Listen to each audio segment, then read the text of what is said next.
ਦੀ ਬਾਰਿਸ਼ਾਂ ਹੁੰਦੀਆਂ ਤੇ ਗੁੰਮਾ ਲੱਗਦਾ ਗੁੰਮਾ ਹੁਣ ਲੱਗਦਾ ਨਾਰਮਲ ਅਗਸਤ ਚ ਹੋਣਾ ਚਾਹੀਦਾ ਸੀ। ਮੱਛਰ ਹੁੰਦੇ ਨੇ ਮੱਛਰ ਵਗੈਰਾ ਆ ਮੱਛਰ ਹੈ ਨੇ ਮੱਖੀਆਂ ਮੱਛਰ ਕਾਫੀ ਹੁੰਦੇ ਉਹ ਬੜੀਆਂ ਬੜੀਆਂ ਖੁਦ ਕਫੀਲ ਆ। ਇਹ ਦੱਸੋ ਉਹਦੇ ਜਿਹੜੇ ਬੜਾ ਮਸ਼ਹੂਰ ਹੈ ਉਹ ਖਾਬਿਆਂ ਦੇ ਬੰਦੇ ਕਿ ਕਿਆ ਆਹੋ ਲਾਹੌਰ ਦੇ ਖਾਬੇ ਤੇ ਕੋਈ ਨਾ ਖਾਬੇ ਤੁਸੀਂ ਮੌਜਾ ਕਰੋ ਤੁਹਾਨੂੰ ਕਿਹੜਾ ਚੰਗਾ ਲੱਗਦਾ। ਗੁਜਰਾਂ ਅੱਛਾ ਕੋਈ ਐਸੀ ਖਾਸ ਚੀਜ਼ ਹੋਈ ਉੱਥੇ ਖਾਸ ਚੀਜ਼ ਇੱਕ ਚੀਜ਼ ਨਹੀਂ ਬਹੁਤ ਸਾਰੀਆਂ ਚੀਜ਼ਾਂ ਨੇ ਹਰੀਸਾ ਗੁਰੂ ਨਾਨਕਪੁਰ ਖਾਲਸ ਹੁੰਦੀਆਂ ਚੀਜ਼ਾਂ ਫਿਰ। ਹਾਲਤ ਹੁੰਦੀਆਂ ਕਈ ਨੇ ਉਹ ਜਿਹੜੇ ਕਾਲੇ ਛੋਲੇ ਬਗੈਰ ਲਾਲ ਮਿਰਚ ਤੋਂ ਅੱਛਾ ਕਾਲੀ ਮਿਰਚ ਦਾ ਕੋਈ ਗੁਲਾਬੀ ਮਤਲਬ ਸਫੇਦ ਛੋਲੇ ਕਿਤੇ ਦੇਸੀ ਮੁਰਗਾ ਕਿਤੇ ਟਿੱਕੇ ਨੇ ਕਿਤੇ ਸਿਰਫ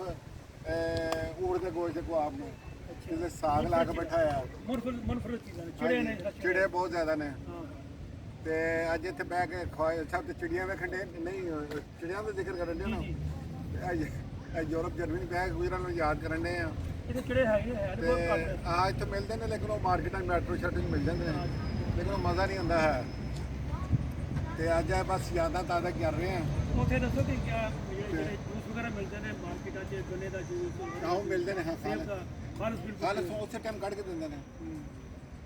ਡੱਬੇ ਦੀ ਪੈਕਿੰਗ ਨਹੀਂ ਇਹ ਲੈਂਦੇ ਚੀਜ਼ਾਂ ਜਿਹੜੀਆਂ ਨੇ ਭੁੱਲਦੀਆਂ ਨਹੀਂ ਹੈ ਨਾ ਇਹ ਨਹੀਂ ਭੁੱਲਦੀ ਹੈ ਨਾ ਗੁਜਰਾਂਵਾਲਾ ਚ ਬੱਕਰਾ ਤੁਹਾਨੂੰ 10-8 ਕਿਲੋ ਦਾ ਨਹੀਂ ਮਿਲੇਗਾ। ਅੱਛਾ 18 ਕਿਲੋ ਤੋਂ ਘੱਟ ਬੱਕਰਾ ਨਹੀਂ ਮਿਲੇਗਾ ਕਿਤੇ ਕਸਾਈ ਤੋਂ ਹਾਂਜੀ ਅੱਛਾ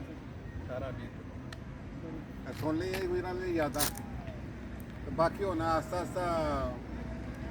ਤੁਹਾਨੂੰ ਸੁਣਾਵਾਂ ਕਰਾਂਗੇ ਕਹਾਣੀਆਂ ਗੁਜਰਾਂ ਦੀਆਂ ਅਦਬੀ ਸ਼ਖਸੀਅਤਾਂ ਦੇ ਹਾਂ ਮੁਤਲਕ ਇਹ ਬੜੀ ਹੈ ਇਲਮੀ ਸ਼ਖਸੀਅਤਾਂ ਫਿਰ ਜਿਹੜੇ ਬਿਊਰੋਕਰੇਟਸ ਹੋਏ ਨੇ ਭਲਵਾਨ ਨੇ ਬੜੇ ਗੁਜਰਾਂ ਪਹਿਲਵਾਨ ਦਾ ਉਹ ਤੇ ਹੈ ਹੀ ਹੈ ਵੇ ਮਤਲਬ ਗੁਜਰਾਂਵਾਲਾ ਇੱਕ ਸ਼ੋਬੇ ਹੀ ਨਹੀਂ ਬਹੁਤ ਸਾਰੇ ਸ਼ੋਬੇ ਹੀ ਗੁਜਰਾਂਵਾਲਾ ਦਾ ਨਾਂ ਹੈ ਤੇ ਲੇਕਿਨ ਅਫਸੋਸ ਹੈ ਕਿ ਮਤਲਬ ਸਾਡੇ ਮੀਡੀਆ ਨੇ ਇੰਨੀ ਜ਼ਿਆਦਾ ਤਵੱਜੋ ਨਹੀਂ ਦਿੱਤੀ ਹੈ। ਇੰਡਸਟਰੀ ਬੜੀ ਹੈ ਸਮਾਲ ਇੰਡਸਟਰੀ ਹੈ ਭਲਵਾਨੀ ਤੋਂ ਇਲਾਵਾ ਵੀ ਸਮਾਲ ਇੰਡਸਟਰੀ ਹੈ ਉਹ ਹੋਰ ਬਹੁਤ ਸਾਰੀਆਂ ਚੀਜ਼ਾਂ ਨੇ ਜਿਨ੍ਹਾਂ ਨੂੰ ਤੁਸੀਂ ਅਸੀਂ ਹਾਈਲਾਈਟ ਕਰ ਸਕਦੇ ਹਾਂ। ਲਾਇਬ੍ਰੇਰੀਆਂ ਬੜੀਆਂ ਹੁੰਦੀਆਂ ਸਨ ਗੁਜਰਾਂ ਦੇ ਲੋਕ ਪੜ੍ਹਨ ਦੇ ਵਿੱਚ ਸ਼ੌਕੀਨ ਹੈ ਸਨ ਤੇ ਇਲਮੀ ਲੋਕ ਵੀ ਸਨ ਅਮਰਤਾ ਪ੍ਰੀਤਮ ਗੁਜਰਾਂਵਾਲੇ ਦੀ ਸੀ। ਫਿਰ ਇਹ ਜਿਹੜਾ ਤੁਸੀਂ ਅੱਜ ਆਖਾ ਬਾਰੇ ਸ਼ਾਹ ਦੀ ਕਬਰ ਵਿੱਚ ਬਹੁਤ ਕਬਰ ਆਇਓ ਵੀ ਪੂਰਾ ਬੈਗ ਪੂਰਾ ਗੁਜਰਾਂਵਾਲਾ ਸੀ।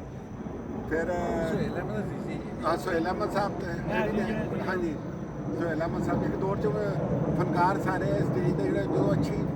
ਫਨਕਾਰ ਮਤਲਬ ਅੱਛਾ ਸਟੇਜ ਹੁੰਦਾ ਚੁੱਕਿਆ ਗੁਜਰਾਂਵਾਲੇ ਜੋ ਦੂਜੇ ਇਧਰ ਉਧਰ ਸ਼ਾਮਲ ਅਸੀਂ ਐਵੇਂ ਸਮਝਦੇ ਲਾਹੌਰ ਦੇ ਨੇ ਲਾਹੌਰ ਦੀ ਨਹੀਂ ਨਹੀਂ ਗੁਜਰਾਂਵਾਲੇ ਮਾਨੂੱਲਾ ਅੱਛਾ ਵੀ ਗੁਰਾਂ ਦੇ ਸ਼ੌਕੀ ਫਿਰ ਹਾਂ ਖਾਲਦ ਪਾਸਦਾਰ ਖਾਲਸ ਡਾਰ ਵੀ ਉੱਥੇ ਹਾਂਜੀ ਹਾਂਜੀ ਇਹ ਦੇ ਯਾਰ ਇਹ ਮਹਮੂਦ ਸਾਹਿਬ ਇੰਨੀਆਂ ਅਜ਼ੀਮ ਸ਼ਖਸੀਅਤਾਂ ਜਿਹਨਾਂ ਨੇ ਪੈਦਾ ਕੀਤੀਆਂ ਕਦੀ ਨਾਂ ਨਹੀਂ ਹੋਇਆ ਇਹ ਤੁਸੀਂ ਮੈਥੋਂ ਦੀ ਸ਼ਖਸੀਅਤ ਨੂੰ ਕਦੀ ਗੌਰ ਹੀ ਨਹੀਂ ਕੀਤਾ ਤੇ ਉਹ ਤੁਹਾਨੂੰ ਦੱਸਾਂਗਾ ਮੈਂ ਇਨਸ਼ਾਅੱਲਾ ਆਸਤਾ ਆਸਤਾ ਇੱਕ ਇਹਨਾਂ ਨੂੰ ਰਿਕੁਐਸਟ ਕੀਤੀ ਹੈ ਕਿ ਇੱਕ ਟਾਈਮ ਦਿਓ ਕਰੋ ਤਾਂ ਕਿ ਮੈਂ ਮੁਖਤਲਿਫ ਗੁਜਰਾਂ ਦੇ ਬਾਰੇ ਵਿੱਚ ਬਹੁਤ ਸਾਰੀ ਕਿਤਾਬਾਂ ਵੀ ਆਏ ਨੇ